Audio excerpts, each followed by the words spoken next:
Family Health team has a bunch of free workshops for anyone in the public, both in person and online. The ones that I really focus on are around stress management.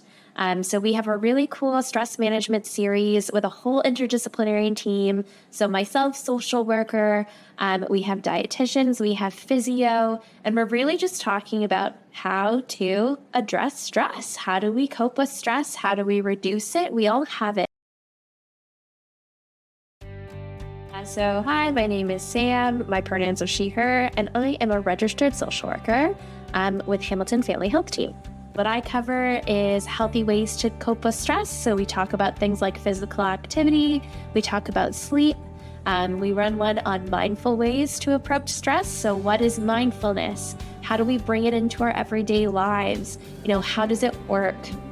As well as one on political uncertainty. So, it's a big world right now and there's a lot going on. And how do we deal with that? How do we cope with stress that feels bigger than us, that we don't have control over?